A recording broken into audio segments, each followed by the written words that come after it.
Boys and girls, ladies and germs, welcome back to the Firefighters Podcast. Hope you're doing well, hope you're staying safe, hope you've been kicking ass and taking names. Today my guest on the podcast is Jerry Sanford. Jerry is a retired firefighter from FDNY and author of It Started With a Helmet. This is a retired firefighter's return to New York City the day before 9/11. Now that's a little bit of a spoiler alert for today's episode. It is so important to acknowledge our partners of the podcast, the people that are making this possible. So the big thanks to supporting today's episode is our partner, William Wood Watches.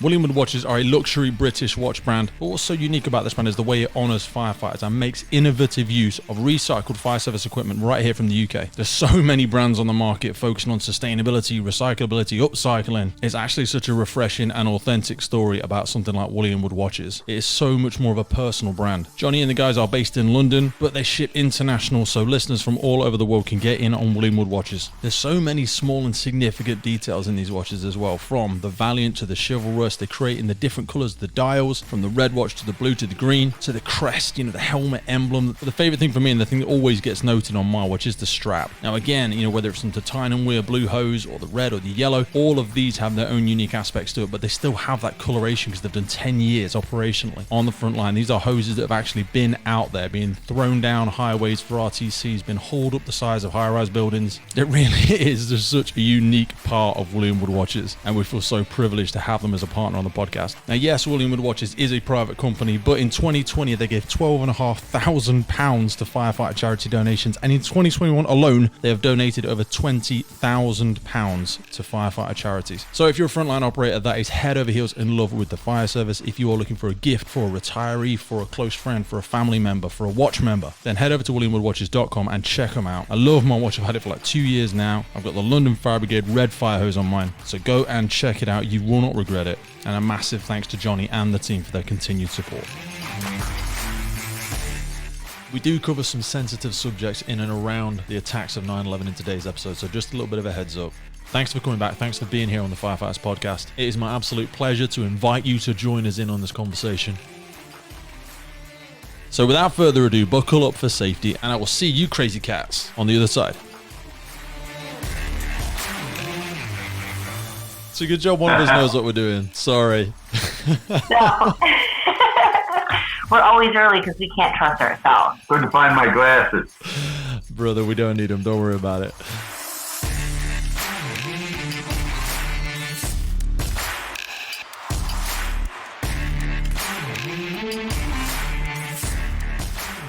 Jerry Sanford, welcome to the Firefighters Podcast. How you doing, my man? Thank you very much. It's an honor to be here this morning with you guys. Man, it's an absolute pleasure to have you. I actually, I don't want to sort of speak ill of any of our previous guests, but speaking to retired firefighters is honestly one of the favorite parts of this because A, you have such great stories, and B, there's no way of sort of worrying about what your boss is going to say because you're free as a bird and you've got some incredible experience. Honestly, right. Mate, is that part where you speak to people and they're like, oh God, I'm not sure if my station commander or my station manager is going to worry about this, that, or the other. Yeah. When somebody's about to retire or when they're retired, it's just the best stories. Right. You're right, brother.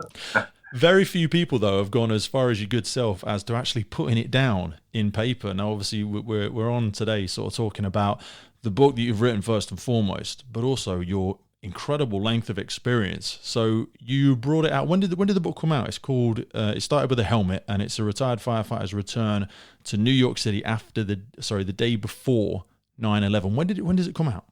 In the latter part of June, just a couple of months ago. Yeah, so I was going to say, we can order it off Amazon. I think I saw it. Correct. Yes, you can. That is a step sort of beyond most of our guests because a lot of people have some incredible stories, but to go so far as to actually put it down into writing must have been a really, really challenging sort of process. Well, I've known Chris now for about 6.5 years, and during that time, we've traveled quite a bit, and especially when we go to New York City, I never stop talking about, I take it to this firehouse, we go here, I remember this fire, that. And unbeknownst to me, she had secretly was taping my stories on her phone. Oh.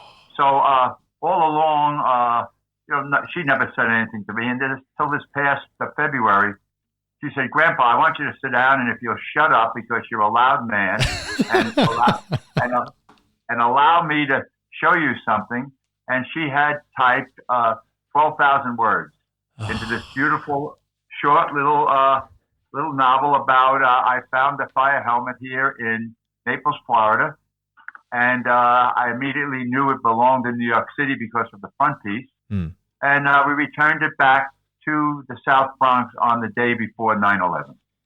Wow. I mean, so take us back, because first of all, I love the fact that you had a member of your family do that, because I think that is probably something that most people would never take the time to do. But however, we all love sitting around it, whether it's just at the watch table on the station or whether it's sitting with a member of the family who's in the emergency services. The stories that you get to experience and stuff as a frontline firefighter are so unique. You get to go behind all kind of closed doors, and you get to be in situations, life-saving, life-changing situations for people. But how incredible was it to know that, a member of your family had taken the time to put all that down? They obviously thought a lot of your experiences. Yes, Chris did. She recorded it all. I have a whole bunch of stories. And so she put them down. And it's about 12 chapters. And I was very happy that she would have taken the time, unbeknownst to me, to record all of my a lot of my experiences that I had remembered over my well, I guess I'm in the helping people business now over 50 years. 50 so I've got a lot of stories. So when did you actually join the fire department? One triggers another. When did you join the fire department? In 1968. In the 60s? Wow. 1968, yeah. I was a police officer in 1965 for 3 years. We've had a couple of guests. Why did you switch? Because we've had a couple of guests that went from police officers to firefighters. I guess police work, they called me first, so I knew that my time in the police department would count towards my pension years later when I switched over to the fire department, and that's very true. That's what happened. But I don't know if I was made out to be a police officer. They have a very, very hard job. Yeah. I mean, who likes to get a summons? Who likes to get arrested? No. And so I had the thrill of riding on some fire engines in the early 60s with some friends, took me to the firehouse. So I really had that in the back of my mind that I really wanted to be a firefighter. How old were you at that time when you first joined the police department? I was old. I mean, normally you go into we call it civil service here when you're 21, but I was 27 years old. Wow. And that when I joined the police department, and that's old. I mean, I was married, I had a son, and I had just bought a new house. You talk about crazy. The police salary in 1965 was $7,032. Annually? $7,000? Actually, Jesus. $7,032. And I had a house I just built. Like I said, didn't have any grass. We ate a lot of hot dogs, a lot of hamburgers, a lot of beans. And we had a baby. Glenn was Glenn was 3 years old. So it was tough. It was tough. Like I said, I was one of the oldest ones in the police academy because I was 27 years old. What did you do before you joined the police department? Because, I mean, like you say, you'd already you'd grown a family. That was more, I don't want to skip past that because that's more of a risk than I think people are willing to say. A lot of people hear about firefighters and emergency and they go, oh, well, you obviously found your passion when you were young. And I know firefighters are joined in their 30s and even that are joined in their 40s and finally found something they love. And I don't think it's easy no matter what age you did it. No. What happened was I was working on Wall Street to answer your question. And we hired this fireman as part-time. So I got to be pretty good friends with Jimmy. And he said to me, Carl, why don't you come and ride with us, and tomorrow night I'm working. So I went to the firehouse, and sure enough, boy, I got the bug. Flying through the streets of Manhattan, lights and sirens, boy. And then Wall Street was kind of sagging back in the 60s, and I worked for a small brokerage company, and they weren't doing too well. So I started taking civil service tests, and I took the police test, I took the fire test, and I must have scored higher on the police test. You put on a list. Yeah. And I got called first for the police department, and I switched over in 1960. I left Wall Street in 1965 and became a police officer. So what sort of testing did you have to do when you joined back in the 60s? It's all about the job. It's multiple choice, and they give you all kinds of situations. And, what would you do in this situation, what would you do in that situation? How do you handle deranged people? How do you all that kind of stuff. And it was very difficult. But it taught me, being a police officer, it taught me about people and life. I saw a lot of things back then that really disturbed me, how people treat people, and that just wasn't in my cup of tea. I just couldn't, I didn't realize I could do this the rest of my life. So when the fire department, a similar test, they ask you everything to do with fire service. And so when I got called in '68, I switched over. I think people that don't work in frontline services miss out on a lot of. I always think it makes you very humble when you go and see some of the circumstances that some people are living in, and like you said, the state that the way that other people are treating some people. Like you said about the police, my utmost respect goes out to the police, because ultimately, whenever we arrive, people are pretty much always pleased to see us. We very rarely ruining anybody's day. But for the police, somebody might be thrilled you're there, but most of the time you're going to ruin somebody's day. Yeah, you're going to keep us all safe, but I have a massive amount of admiration, because it's not easy. But you saw the light, as it were. You were able to ride on the back of a few of the pumps. And where did you end up serving? Police department. I was on the Lower East Side in Manhattan. And it was mainly, the population was Jewish and Puerto Rican.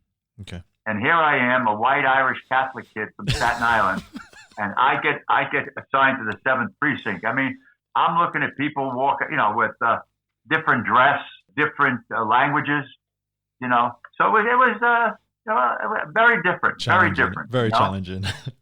Oh, challenging, yeah. And then I switched over to the fire department, and I got assigned to Ladder 23, which is up in Harlem, 139th Street and Amsterdam Avenue. And here was another kind of cultural shock. Here, like I said, a white Irish Catholic kid. I wind up all in black Harlem. Yeah. Everything up there was black. But you know what? I worked with wonderful people up there, wonderful firefighters that taught me the job. What you learn in school, you might as well forget about it, kid. And I was 30 years old now. I mean, don't forget, I was old. I wasn't a young kid, and I was an ex-cop. So they were trying to break my chops, you know what I mean, with all kinds of different funny things. They said, hey, wait a minute, hey, I was a cop for 3 years. Yeah. Pull that crap on somebody else. I'm not some fresh daisy, you can't pull that stuff on me. I mean, we did it with humor. I mean, with fun, But, I couldn't wait to go. People say, what was the best day of your job? Every day. Every day. When I got out of bed, I knew I was going to the firehouse. Yeah. And boy, I tell you, to put on that New York City Fire Department uniform, I can't begin to tell you the pride that you have in your job. Yeah. It's incredible. I remember when we were speaking before we sort of came on with our episode, you said, you sort of speak back about those times and said you were working during the war years, that we were so busy back then. It was sort of call after call after call, day after day. Is that the way you recall it? Yes, I do. It was from the late '60s all the way into the '70s. There was a number of incidents, some unrest in the country. There were blackouts, and there were looting and rioting. Yeah, that was pretty scary times going to work. I remember a number of occasions we would respond in convoy fashion. I mean, we would have a police car, a battalion chief, an engine, a ladder, and then another police car behind us. Jesus. And we would just ride. We would pass fires because they'd be throwing stuff off the roof of the buildings. Now this is what I can't understand about. Here we're trying to go in there and save you, and you're throwing garbage cans and garbage off the roof at you. Yeah. But that's just how society was back then, I'm sure we're never going to see those days again. I pray that we don't. It was just but that didn't happen a lot. But it was just, I just remember that during the war years, how crazy it was. Yeah, I agree with you. My sincere hope is that we never see those times again. I feel like sometimes we slip into there. Sometimes I feel like we're driving down a bit of a narrow road, and sometimes when you take your hands off the wheel, it slips into the undergrowth. It slips off the road, and then the back wheel spins and you come back on. I feel like we're doing a little bit of that in the last couple of years. I don't know if the pandemic's caused it, but you see these, those sort of scenes that you described there. Every now and again around the world, you're seeing them flare up. And I think it's difficult for a lot of people to remain. I mean, you spoke there, right at the beginning of our conversation about when you just got your home and you just got your child and you were, having to ration and sort of, not spend too much and sort of look after each other. I feel like now we're in a state of entitlement where, people want their first home at 20 years of age to be a 3-4 bedroom house with a massive yard. And I think that when you see that now, how does that feel? I mean, I know it's not something we were going to speak about, but that must be a complete different world. It's a different world. I mean, now everybody has a car. Back in my day, people said to me, "What was your first car?" I said, "Well, it ran every 25 minutes. It was green and gray, and it had numbers on the front. And it was a 108, 113. I said, it was a bus. That was my first car." And I said, and then I had a lot of boats. I had yachts. You know what they were called? The Staten Island Ferry. They ran every half hour. So, I mean, when back in the day, it's very different. If I said to my kids now, if I said, you could catch a bus to school or you could get a bus into the city, they'd look at me like I'd just thrown my own human poo at them or something like that. They would look at me totally gone out like, what, on a bus or on a train? I'm like, yeah, or walk. Yeah, I would walk everywhere. I'd be when I got my bike, man, when I first got my bike, I was free. I wouldn't mind cycling 10 or 15 miles to go and see some friends. Now, you ask somebody to walk a mile, they look at you going out. You're right, Pete. It's a whole different ballgame. That's crazy. So, talking about a whole different ballgame, what was the basic training like back then? Because I love these sort of stories because I feel like we're not as tough as we used to be on basic training. But I'd be interested to hear what it was like for you. Well, it was pretty. I just about made the weight. You had to be 140 pounds, and I'm a slim guy. I was never a big. Really, you had man. You had to be a certain weight now back then. Yes. Oh, yes. There was a height and a weight restriction back then. You see now they'd be completely the other way. Was there a maximum weight limit? Sorry to interrupt you there, because now I feel like we'd struggle keeping people under the weight. There seems to be people struggle with eating too much food these days. Oh yeah, yes. I believe there still is now, Pete. I think there is restrictions. Okay. But all I could do was make 140 pounds. I mean, I was, and they paid you off, and I was with a guy. Georgie Donovan. He weighed about 145. I weighed about 140, and but it was interesting. In fact, I have a funny. I'm not too much of a gun guy. I mean, so that was the first gun I was ever issued to me as a police officer, and we're down at the range, and I am shaking like hell. I'm trying to hold this gun, and I'm thinking, what in the name of God? So we have these things over your ears, to protect you. And they're screaming, ready on the right, ready on the left, fire. And everybody fired. My God, I'm shaking in my pants. And my target comes back, and it's as pure as the driven snow. There's nothing. It's still white. No holes in it. Had you actually fired anything off, or was the whole thing just too overwhelming for you to actually make some shots? Or no, okay, we fought. It just was, and so now we fire again, and the target comes back, and it's just as empty. So the sergeant comes over and he lifts up my thing off my ear, and he says, "If you don't start hitting the target, I'm going to give you an effing spear." That was pretty funny. So, but I qualified, and there I was. I left Wall Street, and I went to the 7th precinct in Lower Manhattan. And like I said earlier, Pete, it taught me all about people. Yeah. And then when I switched over to the fire department, it was in the training was very rough. It was in the summer. And summer in New York City when it's 90, 92, and 90, it was hot. I bet it's crazy, yeah. And the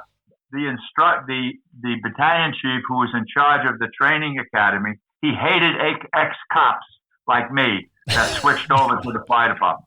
Hated us. So if everybody ran around the track 5 times, us ex-cops, we ran around it 10 times. If everybody did 40 push-ups, we did 80 push-ups. So he did everything he could to break our chops. Pardon my language. I thought they'd want him. I thought they'd be like, you've seen the dark side. Okay, you've come over, you've realised what you should be doing, but there was a big thing against ex-cops, was there? Oh boy, he didn't like us at all, and of course we stuck together, us ex-cops, and but it was very difficult. They taught, and of course the tools back then, Pete, were much different. We didn't have power saws. No. We didn't have tower ladders. People ask me now, what is the biggest change? And I think the innovation of it, bringing in the tower ladders where you could put firefighters in a bucket, and you could raise them up and water would come out, and the fact that you wouldn't be trying to ventilate a roof with an axe and it would be bouncing off these layers of tar. Jeez. And now they came along with a partner saw where all you did was pull the handle and boy, you had a saw and you could open up and ventilate much quicker than you did with an axe. So, Proby, we called it Proby School, short for probationary. Yeah. It was rough. How long was it? I think we were 3 months. I think I was at June, July, August. We got out in September. So it was 3 months, and it was grueling. And you had homework and all, but they kept you in shape. I mean, first of all, it's a young man's job. You have to be in physical and mental shape. Yeah. I mean, you pull up, everybody's running out of a building, and you're running in. You're saying, wait a minute, what's going on here? So you have to be mentally prepared for the job. I'd do it again for nothing, Pete. I really would. It was the greatest thing I ever did was becoming a New York City firefighter. So you did 29 years eventually, didn't you, in the fire department? But even after leaving, you actually decided to rejoin as a fire control operator. How different was it to sort of change roles when you came out, and what made you want to get back into it? When I retired from New York City, Pete, I was in the press office. My last 9 years, I was a public information officer, and then I was the press secretary.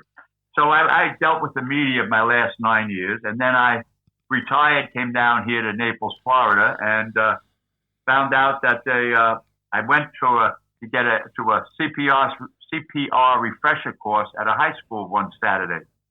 And a woman got up. She was in charge of the emergency medical services. So, and I said, I'm thinking to myself, I'm going to ask her for a job. So after we were done with the procedures and everything, I asked her, I said, I showed her my business card, and it was from New York City.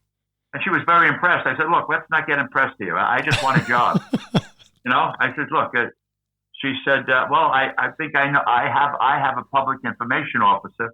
So anyway, she called him over. His name was George. And we chatted, and he says, I know a fire district down here that needs a public information officer. Wow. So I said, this is how naive I was, Pete. I thought that Naples had one fire department, but in fact, there's like 10 of them down here. Yeah. Everybody has their little fiefdom. There's all different departments. Anyway, I reached out, and the chief of the North Naples Fire Department called me on Monday, had a nice talk with my wife while I was on the golf course. And when I came home, she said to me, Grandpa, I think you got a job. Wow. This chief called, and it's funny, he's from Massachusetts, and we're in Florida. Anyway, he wants you to know, hey, call him. So I call him. He says, you want a job? I said, yeah. Well, come in. So within the next day, Pete, and of course I put my Madison Avenue suit on, my white shirt, my red tie. I mean, when you used to go in a city hall in New York City with the mayor and all, that's how you dress. That's your absolutely. Dress. So I went in with my resume, and people are looking at me as I'm walking down the hall. And so he takes my resume, he puts it on the end of his desk, and he said, hey, you want to listen to some Brooklyn radio? So I said, okay. So he turns the computer on. Next thing you know, I'm listening to the fire engines in Brooklyn, and I'm in Naples, Florida. So he said, after chatting about 20, 30 minutes, where I worked and all, he said to me, you see that Crown Victoria out there in the parking lot? I said, yeah. He said, that's your car. So I was hired almost after a half-hour interview, Pete. Wow. So I unretired after 29 years in New York, and I became the public information officer here in Florida for the North Naples Fire Department. And I did that until 2018. I just retired. Congratulations. So I just, if you can, what I say is, if you can handle the media in New York City, you can handle the media anywhere. What was it like working with the media in New York City? I mean, I just feel like it must be so intense. They must just be so demanding of your time. I mean, that might sound harsh, but what was it like? Pete, it was like a war every day. But once they got to know you, I was broken in by the press secretary of Mayor Koch. His name was Tom Kelly, and he came in and he said, "Hey kid, I heard about you." I said, "Oh yeah?" He said, "You know what? You know how much I know about the fire department? I know the fire engines are red. That's it. I don't know anything else." So he says, "What do you know about being a reporter?" I said, "About as much as you know about the fire department." Perfect. Said, "Okay, we're going to be the Tom and Jerry show." So he taught me how to be a reporter, how to be like one of the media people. Yeah. And once I knew and got to know how they worked, we got along great. I mean, not every day was good. There was time, but once they gained my respect, that was the important thing. Yeah. So when I pulled up to a fire and the media was there, and I had a bright red jacket, I still have it here in my closet, and on the back it's all red, but in yellow big letters it has FDNY Press across the back. So when they saw Jerry pull up, they knew they were going to get their shot. They may get an interview, but they had enough in their can. They got enough film so they could go on live themselves. Yeah, and that was the most important thing, Pete, if you follow me. In other words, you give the media something. Yeah. You got to give them something because they have a job. Yeah, absolutely. You've got to respect them. You've got to know that, they've got their job to do as well. And as long as you build that rapport with them, I suppose, and they know that you're credible, you're honest, you've got a great bit of authenticity because you've been in the job yourself, you will give them what they want, but as long as they respect your time and your privacy and know that when you feel it's appropriate, you'll give them what they need as long as they don't go hassling you first. Right. I'm not patting, I'm not one of these pat yourself on the back guys. But when they saw me at the scene, they knew they were going to get a shot. Yeah. They knew they were going to get in, as small as it might be, but it was enough, Pete, that they could put up their stick and go live from the scene. Yeah. So, it was interesting, but I mean, it just took me a little while to get with the program, if you follow. Absolutely. So was it during your time in that role that you first came across the leather helmet that we spoke about at the beginning? Yes, down here.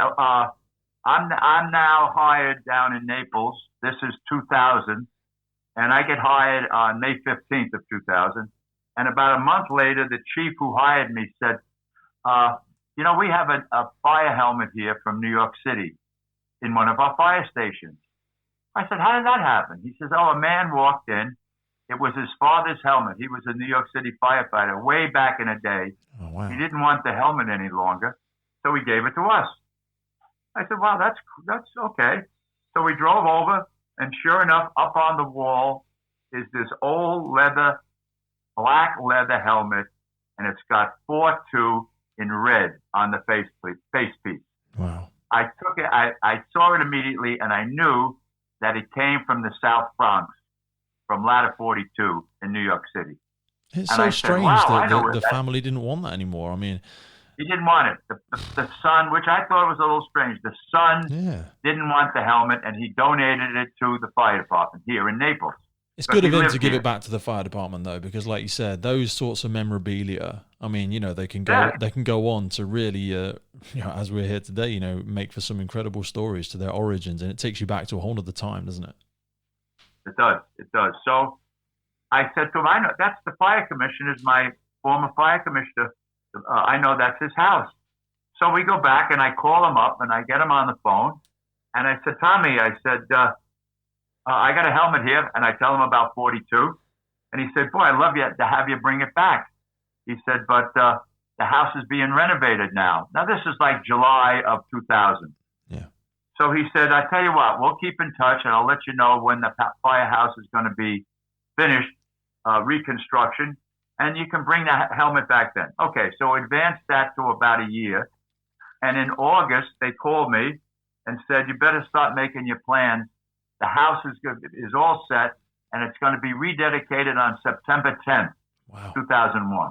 Now, September 10th, 2001, it didn't mean anything to anybody. No. It was just another day. So September 8th, I got the man. His name was George Kuntz Jr. It was his father's helmet. And we got him and the helmet and two chiefs and myself. And we flew to New York City on the 8th of September. Oh, wow. They wanted to go where I worked, so I took them to Harlem and Red Hook and Brooklyn. And then the morning of September 10th, we wound up at the firehouse at Ladder 42 with the helmet.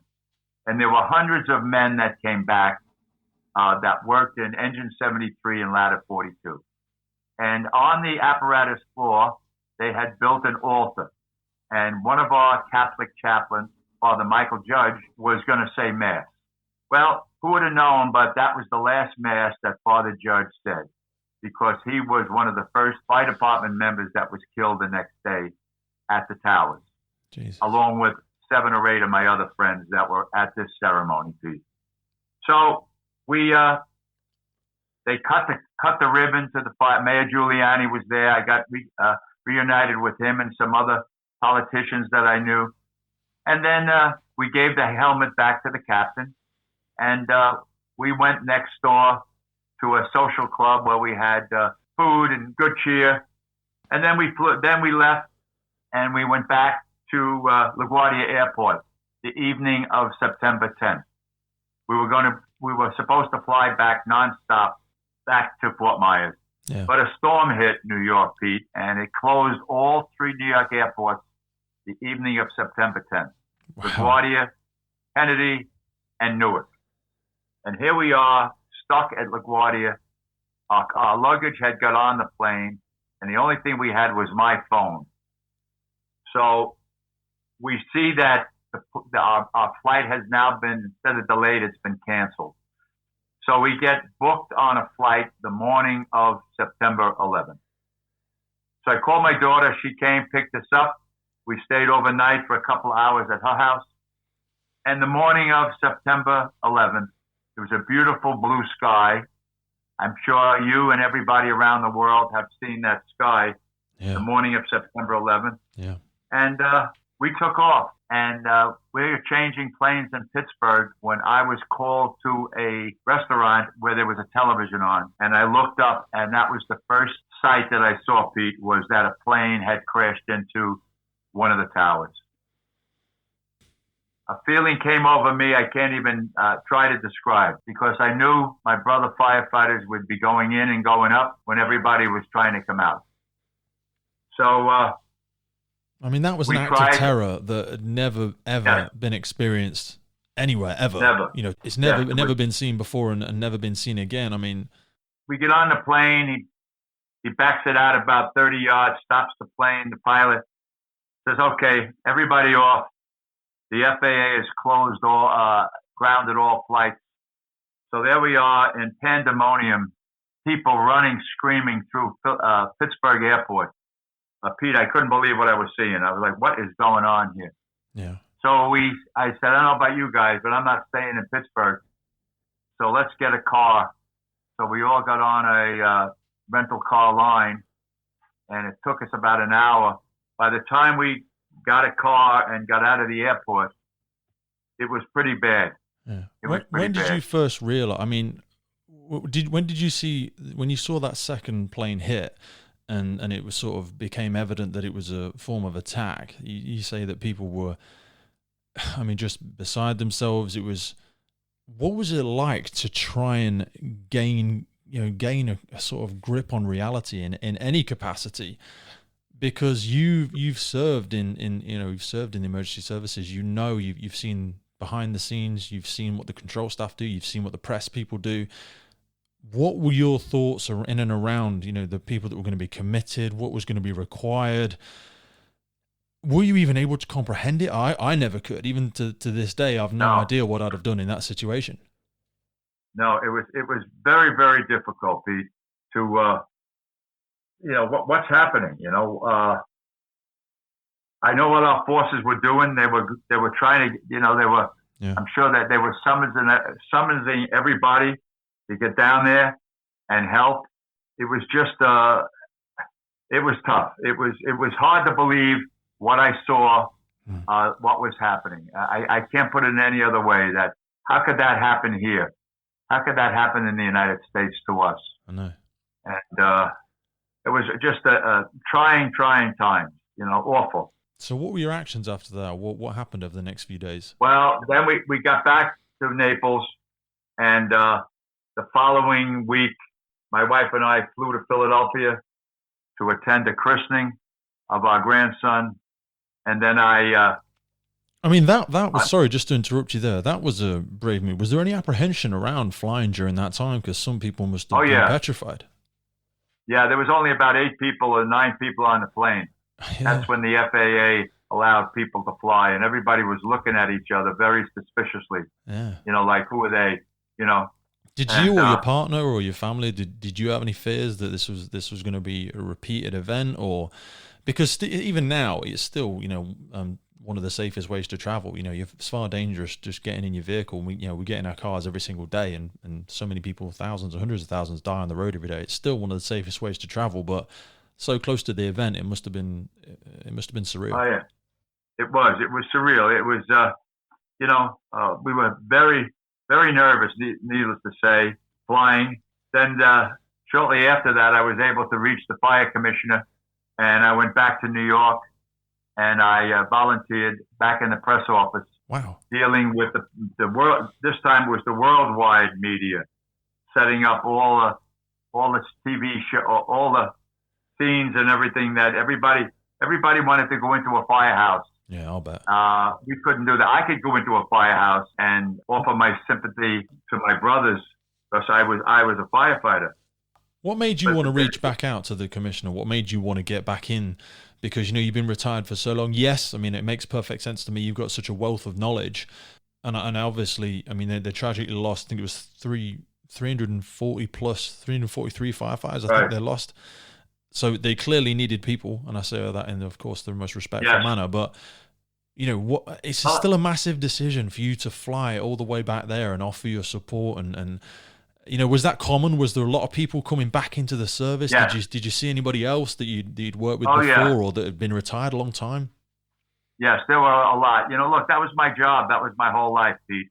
And I would have went down to the pile and helped dig, but I didn't. I felt I could help the job by doing what I did best, and that was the media. Yeah. So I was thrust back in to the role I had done. That I retired in '97. So it was just just give me a microphone and give me the press, and I ran with it. And I wasn't. There were many retired firefighters, chief officers, and command staff that had retired that all came back. It's in our blood. That's our job. We're in the fire family. You were 63 at this time, though, weren't you? So what was it like speaking to the press? Because again, you've been used to working with them, but they must have just had a whole different bunch of questions and demands and trying to comprehend and explain the losses that the fire department had experienced. Yes, I just can't imagine it. They were shocked that I came back. They were like, "Oh my God, Jerry's here," because I had a real great reputation with the working media in New York City. Yeah. And if I didn't have the answer for you, I directed you where to get the answer. Yeah. So they were really happy, the media, that I was there on the scene, behind the scenes, helping them get their shot. Yeah. Like I said earlier, you let them get their shot in and out. Next, you did that. And, but it's just part of me. I had to go back. I told the chief down here, I said, "Chief, I'm going back to New York. I don't care if I lose my job." I said, but when you spend almost 30 years in your city and 3 years as a cop, I had to go back.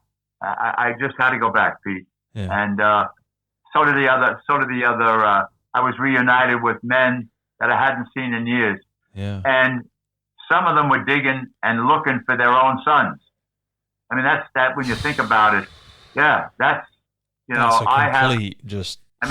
I met them at the pile and I took one look at them and I knew their son was on the job, I mean, it was just, and I think there were 8 or 9 fathers that lost their sons on 9/11 that were firefighters that lost their. In fact, one captain, John Vigiano, he had a son that was emergency service cop, and he had another son that was a firefighter, and he lost them both. Jesus. Now, you try to digest that, that you lose 2 of your boys, and I don't know if they were ever found, because there are still some missing first responders that were never found, unfortunately, but that's the truth.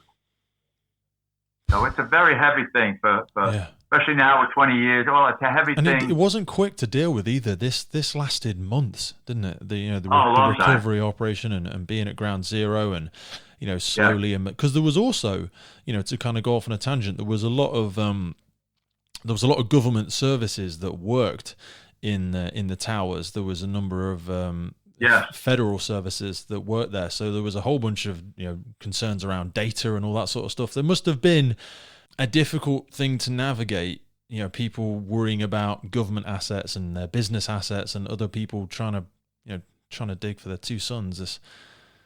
I just can't imagine the emotional charge that must have been involved in that time. It was everybody working, everybody down at the pile. I hate that word. They use that. That's the word they use. But on a happier note, I don't know if you can say this happier. Every day going into the site on West Street, there were hundreds and hundreds of civilians standing on the roadway with signs, "Thank you, and USA, USA." Yeah. I'll never forget. That was 20 years ago, but I'll never forget that sight. Pete, New York City, the whole country was like one neighborhood. Yeah. Everybody was a New Yorker back then. Yeah. You couldn't buy a flag. Every flag, every American flag had been purchased. They were on buildings and cars and people and all. There was just a unity back then where everybody came together. Is there a strange aspect there? Because I think you make a really great point there in a couple of different ways, and I just want to kind of expand upon it, because nobody ever wishes something like that to happen on any nation. Again, is my hope that nobody wishes that. But whenever we go through tragedies like that, and whenever like a sports team, if we use that as it might be a slightly nicer analogy to go with, if you strike at the heart of it with an iron fist, it tends to assemble the team. It tends to bring everybody together, and you find that as well in times of war. You find it in times of tragedy, that when a collective have a focus that they can all sort of gather under and get behind, it builds, like you say, the whole nation becomes a neighborhood. And I think to myself that back then it must have been that way in many ways. Like you said, neighborhoods and communities were much better at sort of helping each other out and getting together with things, whereas now we feel a lot more detached. We don't, and I don't for one second wish for any of us to descend into nations against nations or anything like that, but there's something really really powerful when you see that patriotic side of any country come out. It's almost like a cleansing. Not that anybody ever wishes for one, but it really sounds like it brought the whole nation together. It did. And now, Pete, they don't teach 9/11 in the schools. You don't see hardly any flags.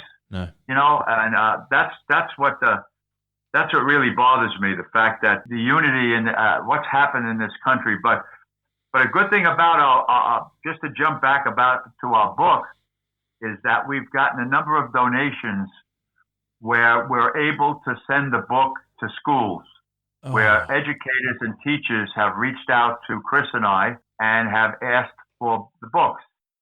And we have mailed a number of books out to different school districts throughout the country.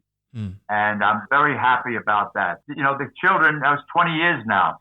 Yeah. So kids in school, even young teachers are, they were probably very young themselves. And if that's what they're doing now. So it's important for us to remain, like we said, we shouldn't live in the past, but it's important for us to remain aware of the capacity for evil that exists in the world. and that, you know, there are people out there trained and willing to be on that front line and protect us all from the things that go bump in the night.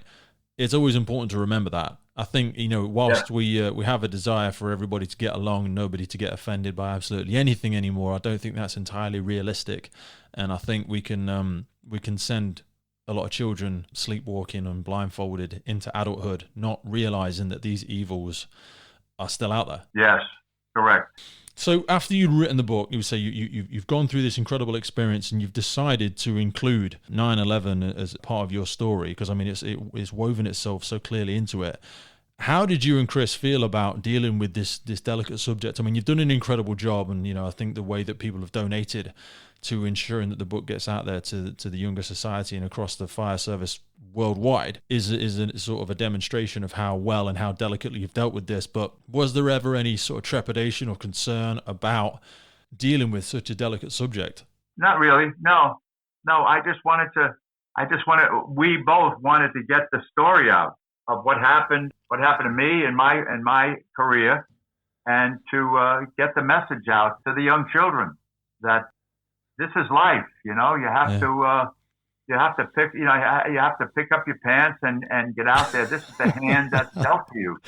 Absolutely. Really. No, I mean, you talk about the hand that's dealt to you as well. Even since retiring for a second time, I mean, you've had another challenge. We've not even spoke about it yet, but one that arguably could be a book in itself. You're a cancer survivor as well, aren't you?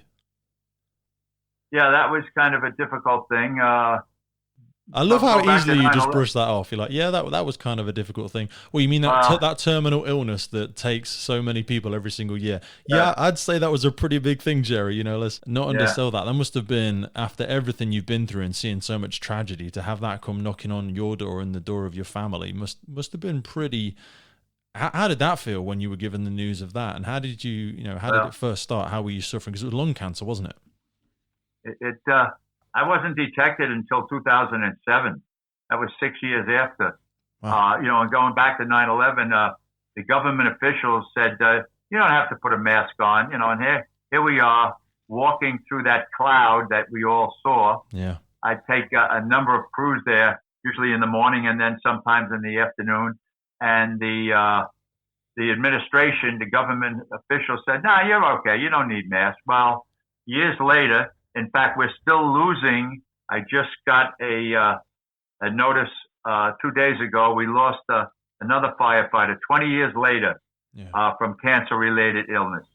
So it's still all these years, people are being detected from that crap that we ingested. Well, I think it's going to be really common now. Really common now. I think for the next 15, 20 years, we're going to see so many cases coming up. Without question. And I hope that the fire community stays strong enough that even though these people have retired, we remember and recognize, and most importantly, support them, as they would, and people like yourself did, came back into service and supported others. I really hope that if anybody, does hear this and they know of a firefighter that's retired and is struggling from an illness that's related to their operational capacity, there's lots of charities. I mean, if from somebody's UK, there's the Firefighters charity that's out there, and I know there's a number of things in the US as well, because this is the sort of job that can catch you out long after you've left. Right. Absolutely. Yeah. And I kind of remember that day going back. You just asked me, how did I feel? It was kind of well, how could that be me? It was 6 years later. Yeah. How could I wasn't coughing. I wasn't losing weight. The doctor says, yeah, we found something on your x-ray. Well, sure enough, that's what it was. And then I had 2 surgeries, but I'm still out there putting my pants on, Pete, and getting out and helping, You have to deal with it. That's life, and I think I'm stronger for it. Yeah, man. And absolutely. It came back in 2012, but I'm 9 years now cancer free. So I'm very lucky. Just remind. I know it's not the be all and end all, but just remind us again. How old are you, Jerry? I'm 83 years old. 83. Jesus, man. Yes. I mean, you're also so with it, and what I mean by with it is mentally, and you know, I saw your partner. That was your partner that came on with us earlier, wasn't it? That was Chris. That's my lady. Yeah, she's the author of the book. Man, you are punching well above your weight. She is absolutely stunning. I'm not going to be so rude as to ask your partner's age, but you've clearly, I mean, maybe that comes from your days in the press, I don't know, but you've clearly got the gift of the gab. You can clearly talk your way into some good situations. I wanted to ask you sort of way back, you know, let's take it way back before the police and everything like that, because a big part of what we're able to give people on the podcast is that aspect of inspiration, because your story, you know, when I looked at the book and when I've sort of read through our notes and stuff, I feel incredibly inspired, and I'm sure many people will. The fact that you've overcome so much, and then even in this later stages of your life to overcome cancer and still be so full of life. Where did that come from? Who inspired you when you were a child? Well, I had wonderful parents. My mother, she used to volunteer. That's why I refer to me in the helping people business.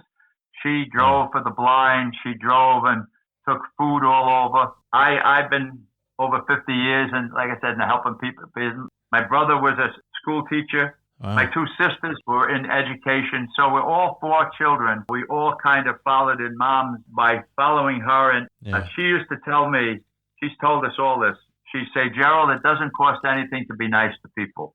And Pete, I kind of carry that with me all my life. I totally agree. And I always add on to the end of that. I would say it doesn't cost you anything to be nice, but it can cost you everything not to be. You know, it takes you so much just to hold the door 2 seconds, just to say, please, say thank you. If you don't do it, it gives people such an insight into your values and your morals and your upbringing.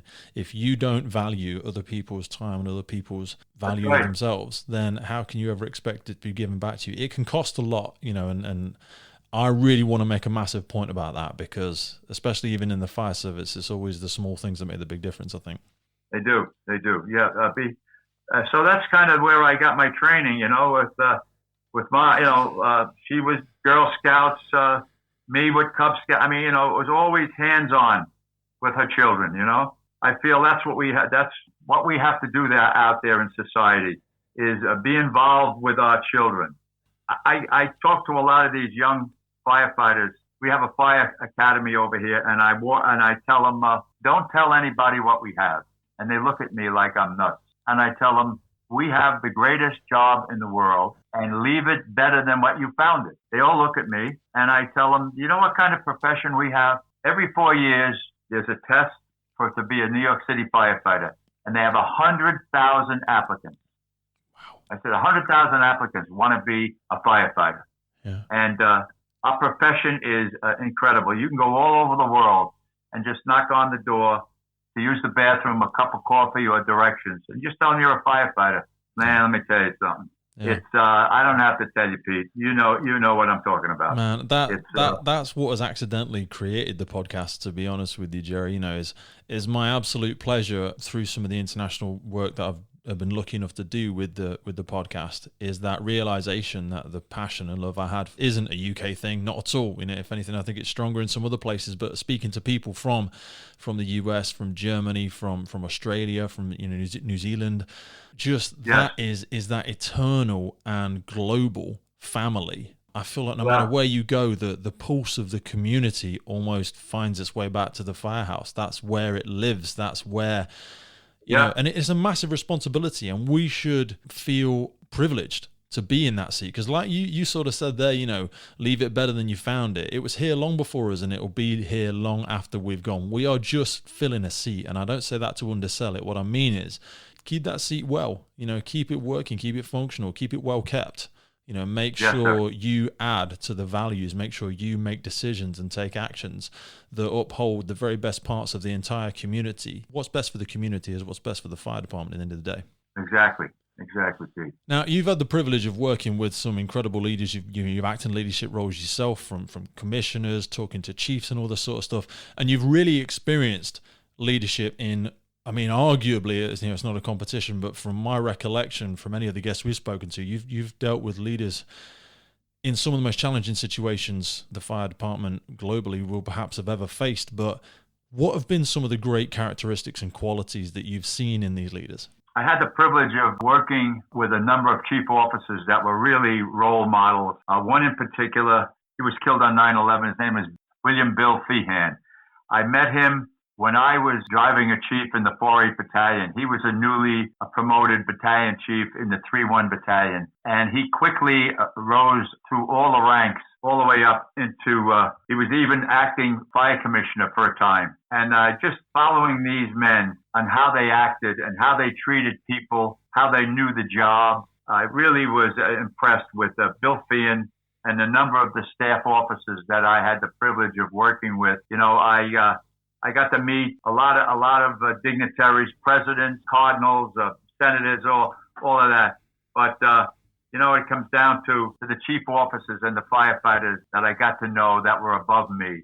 I learned the job and I learned how to treat people. You know, when you get respect, Pete, is when you walk into when you pull up to a fire scene and you go over to the command post and they turn around and they look and because nobody wants to deal with the media. Nobody. No. Okay. And they would say, okay, it's all right, Jerry's here.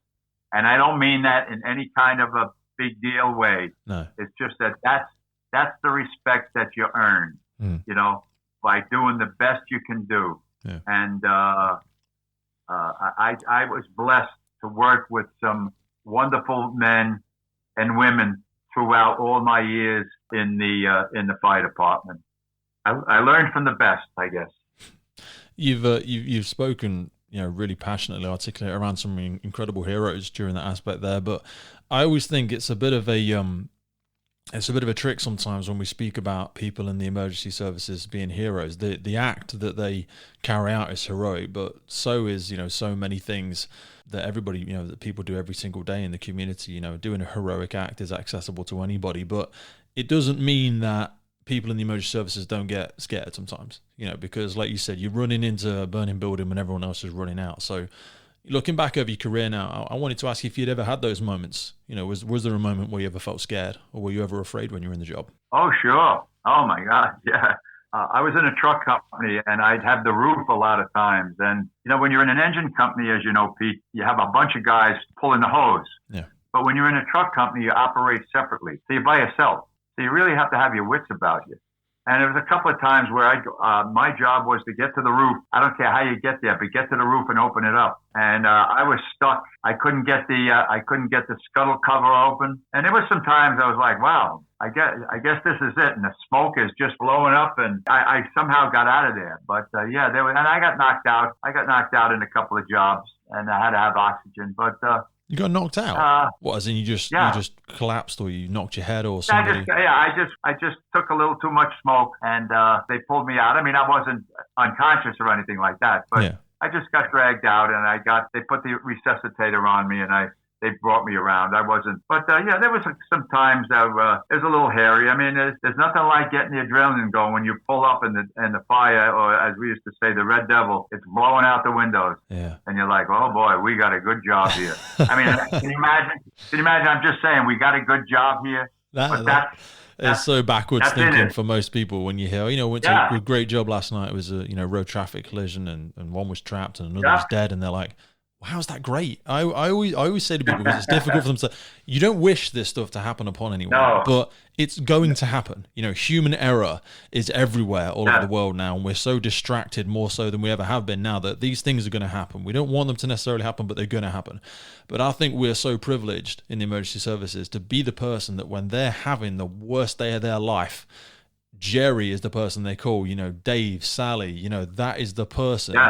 They ring you because they expect you to fix the worst day of their life. That's a privilege. That's right. Here comes the cavalry, you know, and we're there.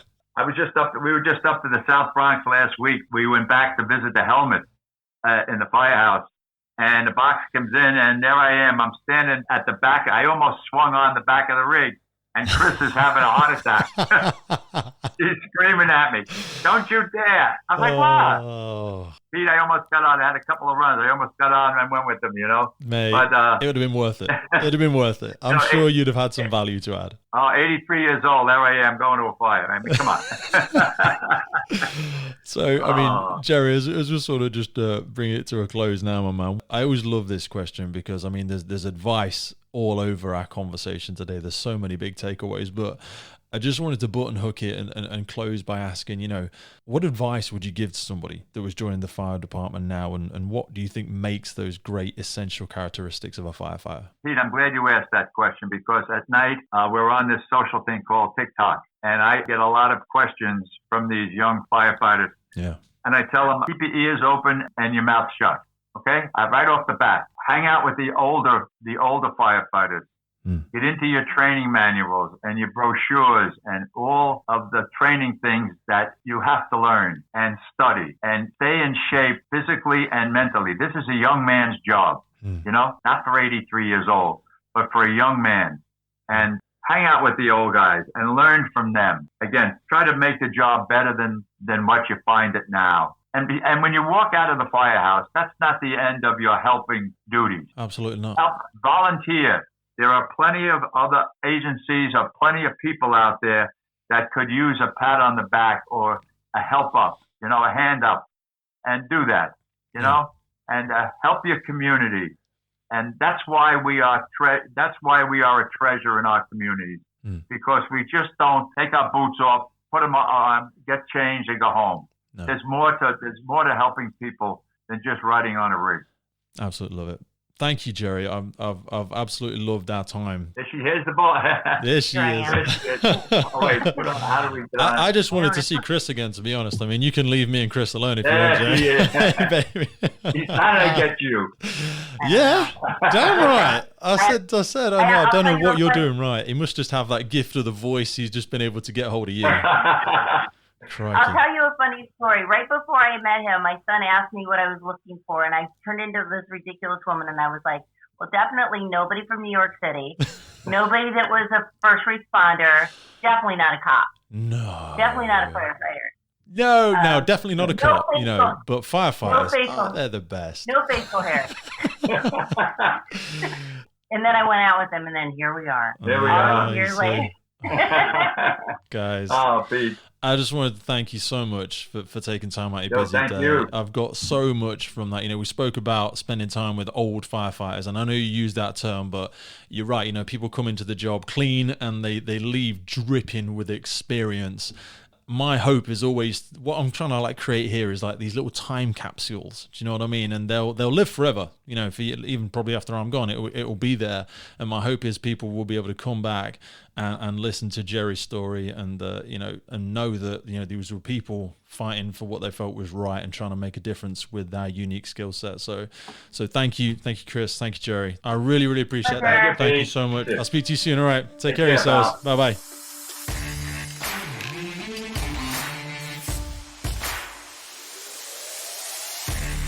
Well, boys and girls, how do you like them apples? That was Jerry, and of course, my latest crush, that was his good partner, Chris. Guys, I know this is an audio platform, but I'm telling you right now, Jerry is punching above his weight. Chris is stunning. All right, Chris is absolutely stunning. I'm going to be sure to be staying in contact with Chris and Jerry. No, I'm sure, hopefully you took so much from that episode.